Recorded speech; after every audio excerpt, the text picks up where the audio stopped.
Hello, my dear students. Today we're going to start with week number 3, project number 1. Let's review the content.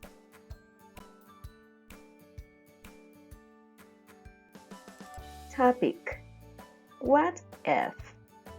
Objective: to produce well-constructed informational text by applying the grammar and writing process correctly. Activity number 1. Answer this question. What will happen if we do not change our habits with the environment? Example: this is my answer. If we do not change our habits with the environment, we will not have enough water to live. You are going to answer these questions with your own personal idea. Activity number 2. Read the following text. Activity number 3. Observe the use of zero and first conditionals. Right now, we're going to listen for this reading. Please pay attention and follow the reading. Scientists all around the world have warned about the terrible consequences for our survival if we do not start changing the way we use natural resources. A. If population growth continues this fast, there will not be enough food for everybody in the future. B. If we have high CO2 concentration levels, the sun's heat does not go back into space and stays on the planet. C. If the sun's heat stays, it produces a greenhouse effect and global warming. D. If humans destroy ecosystems, many species lose their homes forever. Now, 2 in 5 amphibian species are at risk of extinction.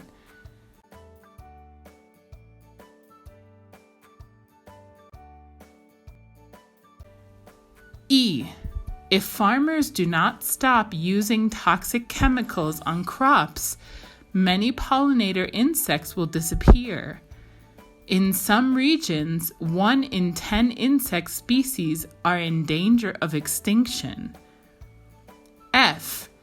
If we do not reduce plastic use, our oceans will have more plastic items in them than animals. G. If the temperature of the planet increases, ice from the poles will melt and disappear. H. If the ice at the poles disappears, many cities on the coasts will be flooded. I.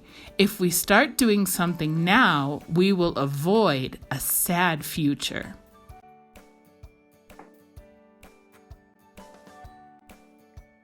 This is the next activity.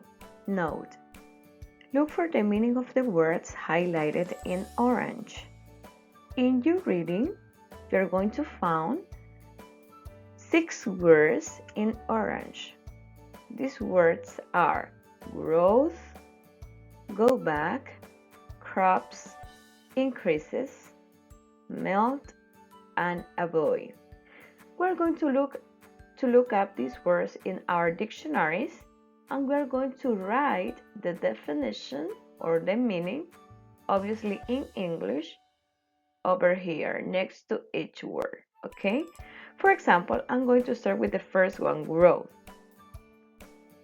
The definition or the meaning is the process of increasing in amount, value, or importance.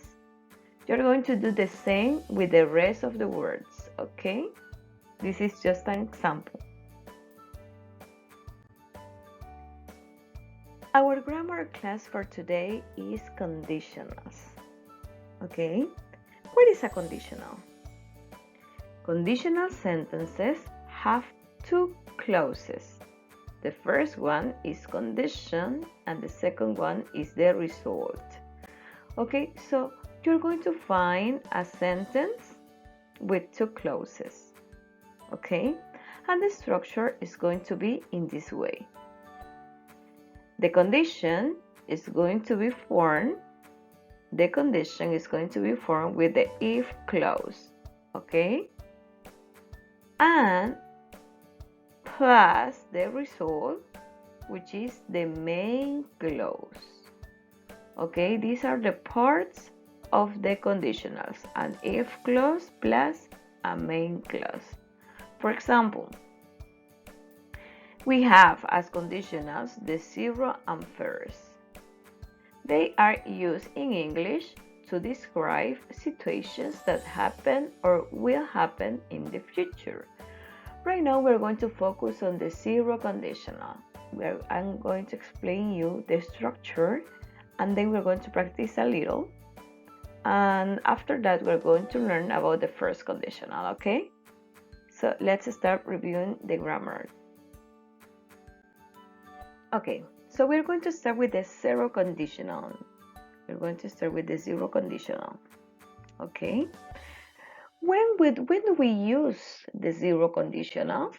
We use it when we talk about facts, when we talk about scientific laws, when we talk about habits, instructions, and roles. This is the use. Now we're going to look for the structure. Let's check it. As I said before, the conditionals are formed with a condition and a result. Okay, we have the condition and the result. Es como en español decir la condición y el resultado. ¿Qué sucede para que dé ese resultado? Por ejemplo, si yo estudio más, tendré mejores calificaciones. La condición sería, si yo estudiara más, esa sería una condición. Si yo estudiara más, ¿cuál sería el resultado de esa condición? Yo obtendría mejores calificaciones. Ese es un ejemplo en español. Vamos a nosotros a verlo ahora en inglés utilizando el primer condicional. ¿Ok? Entonces tenemos ese si yo hubiese estudiado, ese si es lo que se refiere el if en inglés. Ese si se traduce en inglés como if.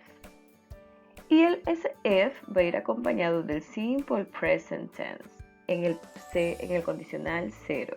¿Ok? Esa es la estructura. If plus simple present tense. And the result, obviously you're going to write a comma. When you finish to write this sentence, you're going to write a comma. And then you're going to write the result, which is going to be in simple present tense. Okay, this is the structure. The conditional clause, it is formed with if plus simple present tense, and the result clause is formed with the simple present tense for the 0 conditional. For example, we have, if the sun's heat stays, what is the result? Esta es la condición, ¿verdad? What is the result? It produces a greenhouse effect and global warming. Ok. Entonces, si los rayos del sol o la calentura del sol permanece, produce el efecto invernadero, ¿verdad? Y el calentamiento global. Eso es lo que quiere decir. La condición es si los rayos del sol o la calentura del sol permanece. Observen por favor aquí, tenemos if, aquí está la estructura. Luego tenemos el simple present tense, que es este. ¿Cómo lo reconocemos? Por la S, ¿verdad?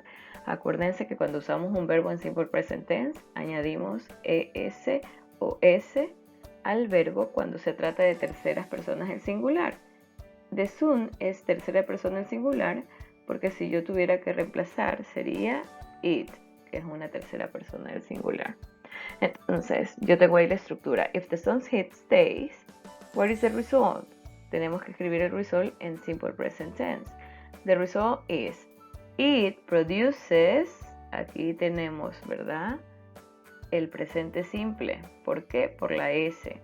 It produces a greenhouse effect and global warming. Okay, so let's practice a little. Practice. If you smoke, you get old early. Or here we have if, which is the condition.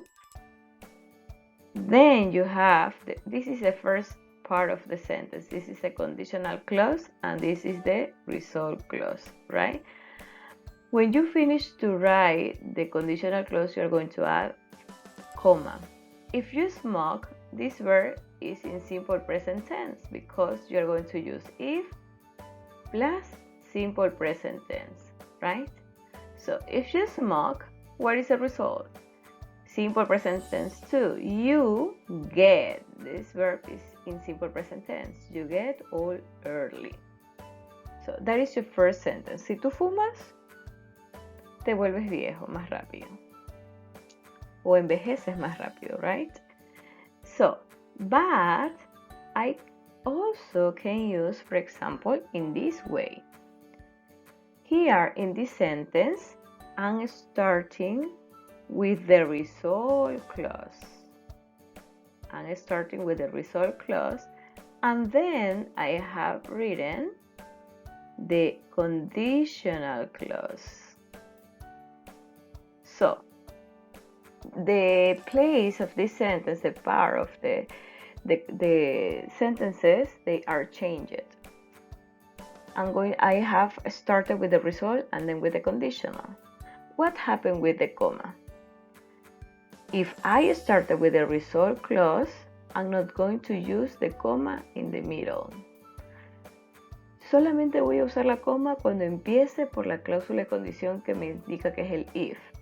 Si yo empiezo por la cláusula de resultado, como en el ejemplo de aquí abajo, que también lo puedo mover, puedo poner la oración de esa manera. Puedo empezar por la cláusula de condición y luego por la cláusula de resultado, o puedo empezar por la cláusula de resultado y luego por la condición.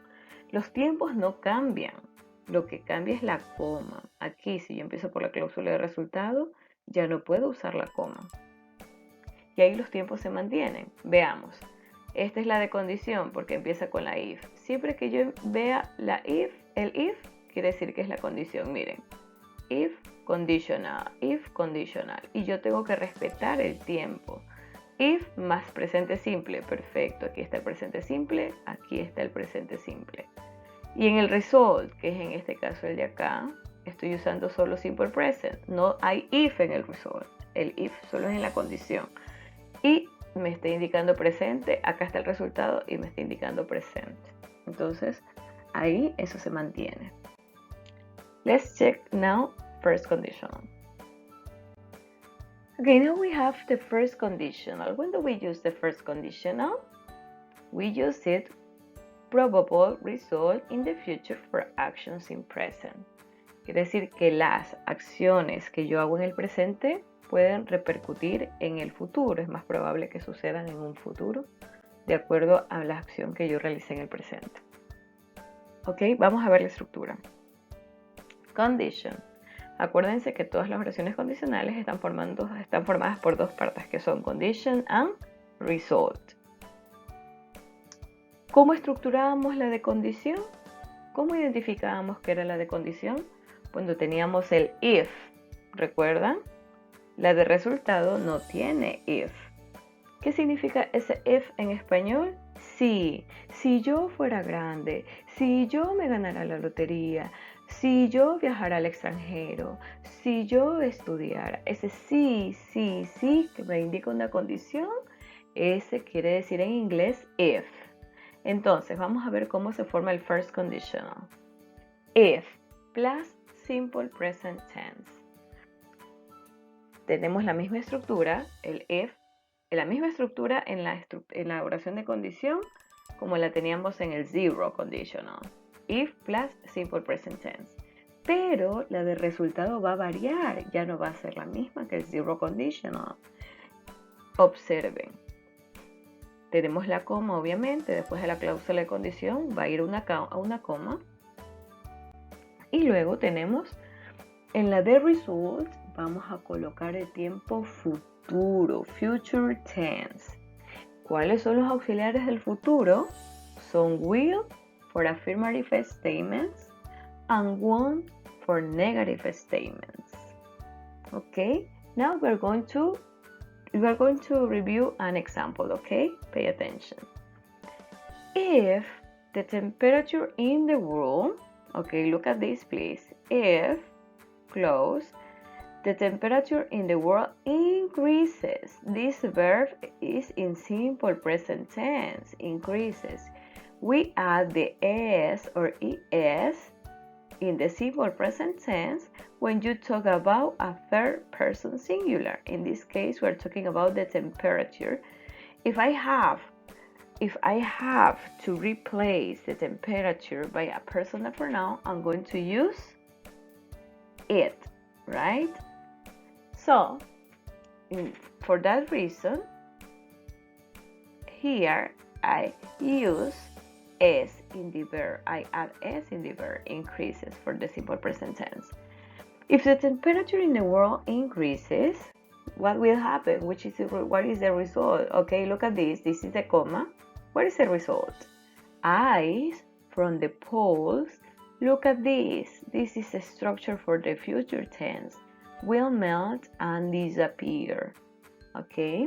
Si la temperatura del mundo incrementara, los hielos de los polos se derretirán y desaparecerán. So I am using over here the future tense. Okay, let's do some examples. If the weather is bad, okay, pay attention to this. If condition is simple present tense, okay, this is the conditional statements, condition. I won't go to the park, this is the result, and I'm using over here future tense. Look at this. If the weather is bad, simple present tense, okay, plus if, which is over here, I won't go to the park, won't, future tense. In this case, I am using a negative statement for the result clause. Okay, let's check the next. It's the same sentence, but what happened in this sentence? I started with the result clause. Look at this. This is the result clause, and this is the conditional clause. So I take out the comma over here. The comma over here, I don't have to write a comma because I am started with the result clause. And the result also I have in the result future because this is future, and is simple present tense with if because it's the conditional, and simple present tense in the conditional clause. Okay? Activity number 4. From the list presented in the reading, choose 4 possible consequences of actual human habits on the environment. Write a possible solution for each of them. Okay, so we are going to start showing the reading right now. This is the reading. You have over there possible consequences of actual human habits on the environment, which are they? This one. Okay. So you're going to choose 4 possible consequences and you're going to write a solution. For example, I am going to focus right now in this one. Letter F. If we do not reduce plastic use, our oceans will have more plastic items in them than animals. Okay? That would be the problem. If we do not reduce plastic use, our oceans will have more plastic in them than animals. What is the possible solution? What is the possible solution for this problem? Okay, look at the picture. This is a problem. This is a big problem. Plastic use. So, for me, the solution is going to be organize a beach cleanup. What is a beach cleanup? Is this. when people meet together and take out the garbage, pick up the garbage, okay, and take out it from the beach. Okay, so this is the solution for me. Organize a beach cleanup. You're going to write 4. Remember, it could be A, B, C, or D, but you need just 4. And then you're going to write a solution, one solution for that problem. Okay.